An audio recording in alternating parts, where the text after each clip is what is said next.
Provavelmente você já chegou em algum momento de um jogo e como essa cena aqui que vocês estão vendo aqui no slide, né? Com um link ali de Legend of Zelda chegando numa lojinha repleta de itens que você vai fazer uma compra ali, você vai fazer aquisições de itens ali que você deseja para fazer a compra. Basicamente você dá lá as rupias lá, né, parado lá do dinheirinho, troca por um item, faz todo o processo. E será que isso é a economia de um jogo? Será que a economia de jogo é isso ou tem algo mais além?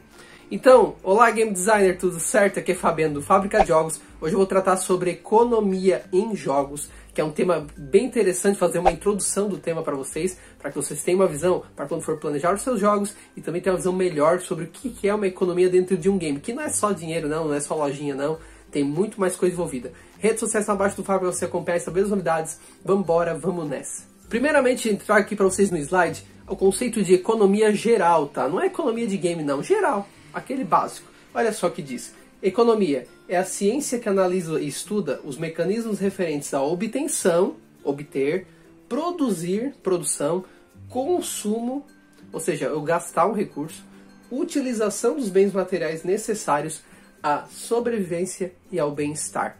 Né? E se a gente pensar em jogos, gente, será que a gente não tem recursos que a gente obtém dentro de um game? Será que tem recursos que a gente não produz dentro de um game também? Será que tem recursos também que a gente não consome e gasta, ou que alguém faz a gente ser consumido, né? É o caso de um inimigo que a gente leva um dano e perde energia. E será que não tem bens materiais necessários para a nossa sobrevivência e bem-estar dentro do jogo?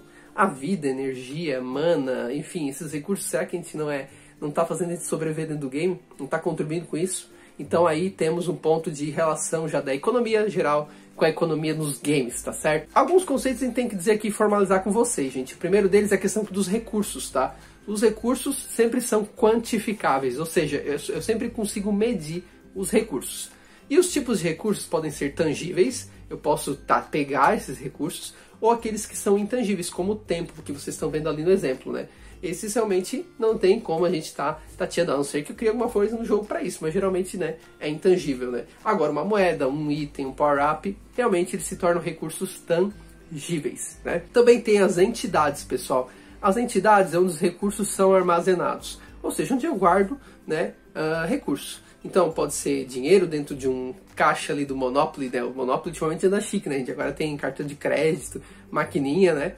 Ou então pode ser um inventário também de um personagem com vários itens também. Você consegue também ter esse armazenamento. Ou ainda você tem outro tipo de inventário, que você tem ali as lojinhas, e basicamente você vai fazer a compra, troca por dinheiro, né? E às vezes até tu perde o item e nunca mais recupera, né? Porque ele fica pro banco, mas o banco não devolve depois esse dinheiro, né? O banco da lojinha que tu vende, né? Então tem várias formas de ter essas entidades. E aí nisso a gente tem algumas funções econômicas que a gente tem que entender, gente. A primeira delas são as fontes, tá? Fontes, gente, são aquelas que criam recursos, né? Então, uma caixa de interrogação no Mario que eu bato e aparece um cogumelo, aparece uma moeda, não deixa de ser uma fonte, né? Uma fonte de recurso, né? Uma mina que vai ser explorada de ouro dentro do game é uma fonte de recurso também, né? O contrário seriam as drenagens. As drenagens eliminam recursos de você. É o caso dos inimigos, por exemplo, né? É o caso de você construir uma habitação dentro do seu jogo e gastar dinheiro, ou seja, ela consome e elimina recursos, que no caso é o seu dinheiro, né? Dentro desse processo também a gente tem os conversores. Os conversores, pessoal, nada mais são que transformar o recurso em outro. Só que esse recurso original ele deixa de existir, tá? Ele não existe mais. Ou seja, por exemplo, eu vou numa lojinha de um jogo, compro lá um arco, por exemplo, e dou dinheiro, gasto dinheiro. O recurso do meu dinheiro ele não existe mais. Por quê? Porque o lojista não vai pegar aquele dinheiro ali e vai reinvestir. Agora, se eu estou jogando um jogo como World of Warcraft, que eu tenho jogadores reais comercializando com outros jogadores reais, o dinheiro que eu mando para cá comprando item e devolvendo para ele, ele se mantém o dinheiro ali. O dinheiro vai ficar com esse jogador e o item vai ficar com esse outro. Então, com isso, com a troca, né, com esse escambo que foi feito, né, financeiramente falando, em troca de um item, a gente tem o que a gente chama de troca, porque não foi um conversor. Não deixou de existir o dinheiro aqui e nem o item. Dessa forma, então, se troca recursos, mas eles não deixam de existir. Com isso, pessoal, nós chegamos nesse processo aqui, tá? Que basicamente, num jogo, a gente vai ter vários processos desses fazendo estoque, tá? Não vai ser só um aqui, como tá aqui no exemplo, vai ter vários, tá, gente?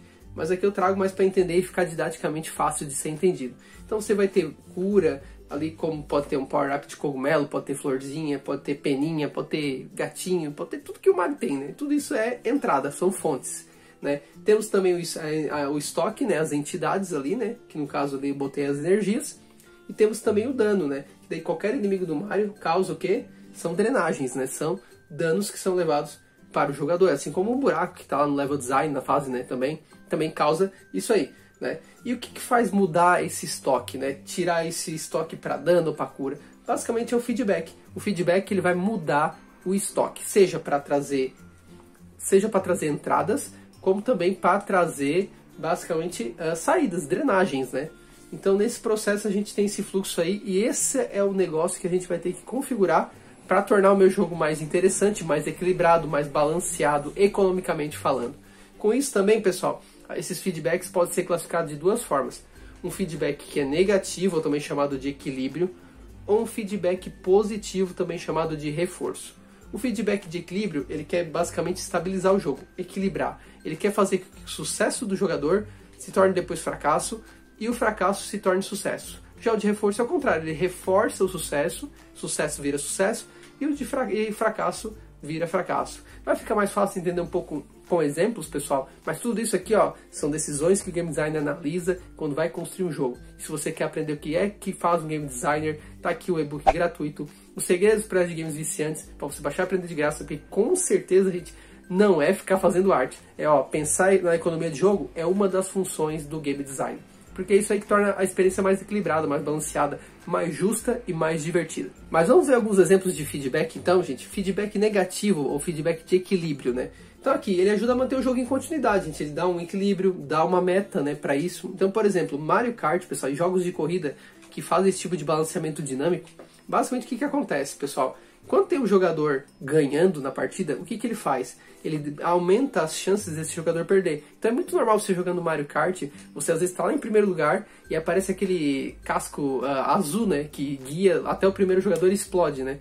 Muito comum, por quê? Porque a chance dos que estão lá de trás de poder se recuperar e se manter dentro do jogo, porque senão eles ficariam entediados, né? Frustrados, na verdade, né? Porque, pô, já está lá na frente, não tem mais como chegar nele, né? É impossível, né? Então, basicamente, a gente perde esses jogadores. Mas o processo de quem está perdendo também, gente, acontece também, porque quando ele está perdendo, ele ganha mais chances de ganhar, ele começa a ganhar mais itens poderosos para conseguir galgar espaço e chegar mais à frente. Então, essas questões, pessoal, fazem o quê? Equilíbrio, porque quem está perdendo está ganhando uma chance de ganhar, e quem está ganhando ganha chances de perder. Assim eu mantenho o jogo por mais tempo rodando, todo mundo feliz e jogando mais. Outro exemplo também, pessoal, tem no jogo das Tartarugas Ninja do arcade, também tem, Nintendinho também teve, eu acho essa versão aqui também, né? Que o que acontece, pessoal, em jogos de arcade de modo geral tem essa estratégia. Quanto mais você resiste a morrer, gente, num jogo de arcade, mais chance de aumentar a chance de morrer acontece. Por que isso? Porque eles queriam fazer você gastar ficha. Então, eles aumentavam a quantidade de inimigos, eles deixavam mais difícil para você lidar, tá? Então, quer dizer, tu tá ganhando, vou fazer tu perder, porque a estratégia deles era o quê? Fazer você consumir mais fichas dentro lá do fliperama. Se você já tá curtindo esse vídeo, gente, já dá aquele joinha aí pra esse aulão aí de introdução à economia de jogos pra você, tá bom? Aí agora um exemplo de feedback positivo, feedback de reforço, tá? Ele sempre vai buscar terminar o jogo, vai desequilibrar, vai dar uma força maior pro jogador, sempre nessa linha. Então, por exemplo, aqui, eu trago ali os peões, né, explorando ali no Warcraft, por exemplo. Quanto mais peões explorando, mais chances de sucesso vai ter a exploração, vai ficar uma exploração mais rápida, mais ouro eu vou obter, né? Mais fontes ali eu vou drenar, vou conseguir pegar dali, né? E conseguir ter mais recursos para mim de ouro, no caso, né? Então tá ganhando, mais chance de ganhar. Quanto mais peão, mais chance de ganhar dinheiro. Sempre nessa linha, sucesso levando a sucesso.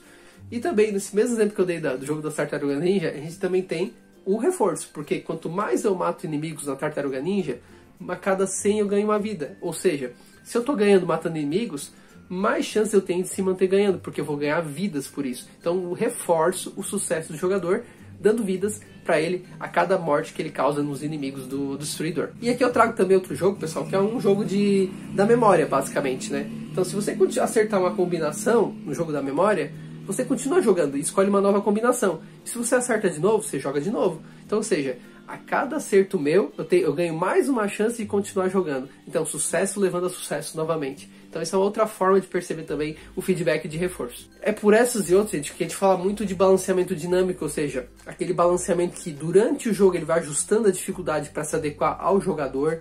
E também por isso que a gente fala também de canal de fluxos, da teoria do flow, né?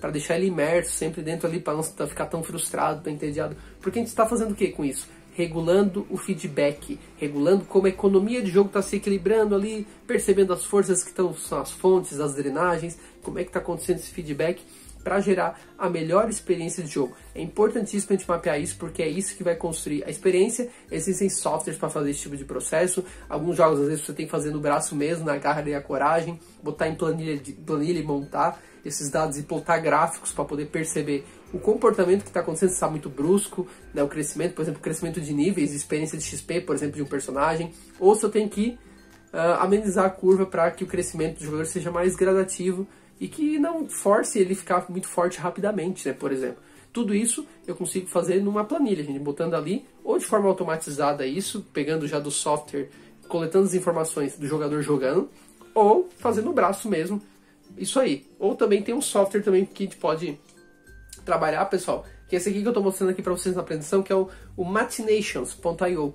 Nesse Machinations, pessoal, você consegue simular sistemas econômicos em jogos. Lá tem exemplo do Super Mario Bros, que esse aqui está na tela, que vocês podem acessar e conhecer, bem interessante. E também tem um vídeo ali explicando como é que você constrói game loops no Machinations, que mostra esse processo bem legal de como você pode fazer a construção e, cara, é fantástico, assim. Quem puder desenvolver e entender um pouco do Machinations, realmente, para jogo mais complexo em economia, é bem interessante você projetar o seu game flow, né, o fluxo de jogo, os ambientes de regras e os recursos, né, todos, né, do sistema do jogo que você está criando aqui. Fica bem interessante e dá mais clareza também. Questões para a gente fechar então sobre isso aí, gente, é a seguinte: mapear todas as entidades, as fontes, as drenagens e os feedbacks que tem no teu jogo, né?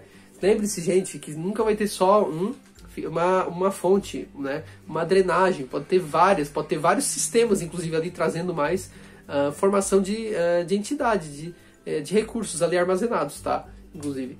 Lembre-se também dos recursos intangíveis, tá, gente? Também o tempo, por exemplo, né? O tempo também faz parte de acompanhar ali como é que é a evolução do tempo do jogador, por exemplo, para progredir. Lembre-se que o tempo é um recurso também, tá? Analisar os vários sistemas que existem no jogo e como se comportam ao longo do tempo, né? Que essa ideia é do gráfico mesmo. Você vai colocar ao longo do tempo, observar a partida e você vai observar como é que está crescendo o desempenho do jogador, para ver se é uma curva mais de boa, está indo num nível adequado para não se tornar ele tão frustrante e não entediante, né? Então isso você consegue trabalhar, né? Para deixar ele muito fidado também, né? E com base em gráficos, recursos do jogo versus o tempo, você consegue tomar decisões de balanceamento. Então, recursos do jogo, o tempo, né? Como é que ele vai adquirindo recursos ao longo do tempo, ou vai perdendo recursos ao longo do tempo. Com isso, você consegue mapear se o jogo está muito difícil, se o jogo está muito fácil, se a economia está sendo justa ou injusta com o jogador. E claro que as ferramentas a gente pode jogar, como eu citei aqui o Machinations para vocês, tá? E tem vários diagramas lá como exemplo também, tá? Que você pode olhar e ver como é que a galera construiu, inclusive aprendendo a documentação, como é que você pode criar esse tipo de estrutura, né, dentro desse software, tá bom? Certo, galera? Espero que você tenha entendido então esse processo aqui de economia em jogos. Isso aqui é um básico, tá, gente? Uma introdução ao assunto. E deixa nos comentários se você já fez algum sistema econômico desse, se você já conhecia o Machinations também, se você já trabalhou a economia de jogos, que é bem interessante, uma área bem legal e faz parte das tarefas do game designer nesse processo de fazer, tá certo? Espero que você tenha gostado, curta, joinha aí, se inscreve no canal, né? Deixa os comentários que é bem legal, sempre trocar uma ideia, tá bom? E ó, tchau pra vocês, até o nosso próximo vídeo do canal do Fábrica de Jogos. Valeu, abraço!